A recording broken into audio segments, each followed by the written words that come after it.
Greetings, folks! Welcome back to the second of two videos about the effects of what I call new stuff on the economic development of regions. As I mentioned at the beginning of part one, the age of a place is one of the first things that you notice when you visit an area. All you need to do is look around at the housing, people, and stores and restaurants around you. In our analysis, we'll look at three aspects of a region's age. In the first video about newness, we focused on patents as an indicator of new ideas, products, and services in a region. In this video, we'll take a look at new people, both in terms of age and when they move to an area, and new buildings, specifically the age of the housing stock. To summarize what we learned about patents in the last video, our results show that the intensity of patents, that is patents per 100,000 residents, does not have a statistically significant impact on the growth of good jobs. We did find, however, that patents contribute to regional productivity when you focus on large U.S. metropolitan areas with 1 million or more people. This result of a positive effect of patents on the income index of large metropolitan areas is similar to what we found in the analysis of other regional indicators such as college attainment, the creative economy, and technology-based companies. Now, let's move to analysis of population demographics and the age of a region's population. That is, we'll define the newness of regions by the presence of young residents. There's actually been quite a bit of research about the aging and changing demographics of regions, and a fairly straightforward result is that older regions have lower labor force participation rates, that is, fewer people working or looking for jobs, and lower fertility rates. These things are likely to lead to a reduction in the growth of places with older residents. Along with some colleagues located in Sweden, we worked on a research project that examined the effects of the age of workers in a business on the company's growth. To do this analysis, we actually matched demographic information about people to the companies where they worked. So in effect, we could measure the average age of an individual company's workforce. And our results found that the average age of workers in a business has a negative effect on its growth. In other words, businesses with younger workers grew faster. If you're curious about the age of U.S. regions, here's data on the oldest and youngest states by median age. Maine has the oldest median age of about 44 years, followed by two other New England states of Vermont and New Hampshire. The youngest state by median age is Utah, and its median age is almost 14 years younger than Maine's median. That's a huge difference. If you don't believe me, think about the differences in interest and even pop culture references for people that are either 14 years older or younger than you. But it's not just references to a favorite song or TV show that might differ across places of different ages. The demographics of a region also affect the types of businesses you might find in the region. Here's a scatter plot that shows the relationship between the employment share of workers in healthcare and social assistance businesses and a state's median age. You see pretty good variation across states in the percentage of employment in healthcare and social assistance, from about 10% to over 20% of a state's employment. The upward sloping trend line, and it's a solid line to indicate a statistically significant relationship, suggests that indeed, older regions have larger employment shares in healthcare and social assistance. With all of that as a backdrop, I looked at the relationship between the economic development of U.S. regions and age. The Economic Development Index used in the analysis is a combination of employment growth, income growth, and employment persistence, so it's an indicator of the growth of good jobs in a region. The height of the bars in this figure represents the size of the impact in terms of standard deviations when we decrease the median age in a region by 1 standard deviation. So you can think about the results in terms of the effects of more youth on economic development. And I shade the bars in red to indicate results that are statistically significant. As an example of how to interpret the bar heights, the bar labeled as states tells us that a 1 standard deviation decrease in median age corresponds with about a 0.4 standard deviation increase in the Economic Development Index. The results show similar results of a positive impact of youth on economic development for metropolitan areas too.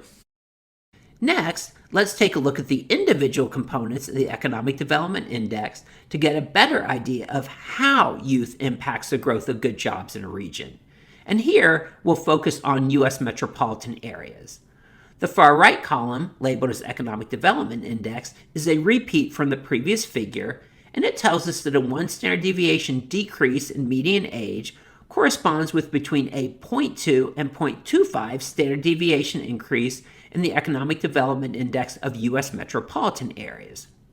The new information in this figure suggests that youth helps the employment and income growth of U.S. regions, but having a younger median age has no effect, one way or another, on the ups and downs of employment as measured by the persistence index. In addition to looking at the age of a population, we can also think of new people in terms of individuals who recently moved into an area from somewhere else. And there are some places with an almost constant turnover of new people. For example, regions with large military bases and university towns have a constant influx of new people, and retirement and tourism destinations, for example, places such as Orlando, Las Vegas, and Hilton Head Island, also have large shares of newcomers. This figure shows the effects of newcomers, that is, the percentage of residents who recently moved into an area, on the growth of regions. Right now, we're focusing on the employment index, which is a combination of employment growth rates starting back in 1990, as well as unemployment numbers from the mid-2000 teens. And the percentage of newcomers was measured back in 1990. So the results give us an idea of how the share of new people back in 1990 affected the growth of regions moving forward. The bar heights represent the size of the impact in terms of standard deviations when we increase in share of newcomers in a region by 1 standard deviation. And the bars are shaded to indicate a result that is statistically significant. As an example, the first bar, which is labeled as states, tells us that a 1 standard deviation increase in the share of residents who recently moved into the region corresponds with about a 0.3 standard deviation increase in the employment index of states. Overall, the results show that newcomers are good for the growth of states and metropolitan areas. Let's contrast the results pertaining to growth with the effects of newcomers on productivity as measured by the income index. In this figure, where none of the bars are shaded to indicate statistically significant effects, we learn that newcomers don't help the productivity of U.S. regions. As a final indicator of a region's newness, let's look at the age of an area's housing stock. Certainly, residential construction in the presence of relatively new homes is an outward sign of a region's newness and even recent growth. If you think about the process of building and moving into a new home, it often generates other big purchases such as new appliances, furniture, and if you're lucky, a big screen TV. So it's likely that new housing construction is good for the growth of regions. But as far as the impact on economic development goes, new home construction may or may not contribute to the growth of good jobs in a region.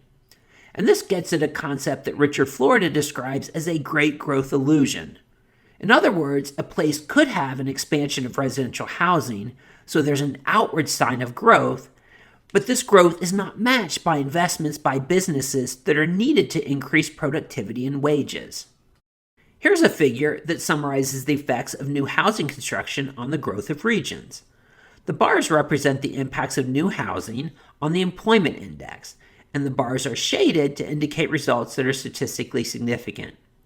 The bar labeled as large metros tells us that a 1 standard deviation increase in the percentage of homes built between 1985 and 1990, and of course these numbers were measured as of 1990, so it's counting new homes, corresponds with a 0.45 standard deviation increase in the employment index of metropolitan areas with 1 million or more people.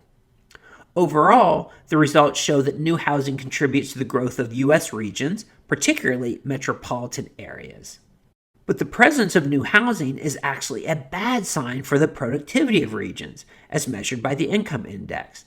Here, we see that there's a negative relationship between the income index and the percentage of homes built between 1985 and 1990. And again, these numbers are calculated as of 1990, so it's counting new homes. And we see this result for states and metropolitan areas.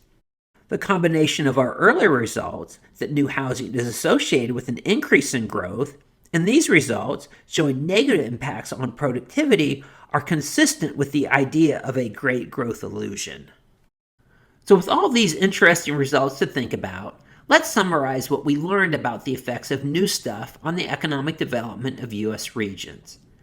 In an earlier video, we considered new things as measured by patents, and in this video, we looked at the effects of the age of residents in an area, the presence of newcomers who recently moved into a region, and new residential housing. We found that having a young population as of 1990 helped the economic development of U.S. metropolitan areas and states from 1990 to the mid-2000 teens. When we looked at new residents, however, we found that having a large share of newcomers to a region is a sign of growth, but it does not contribute to the productivity of regions. Likewise, new residential construction is also a sign of growth, but by itself, it does not contribute to regional productivity.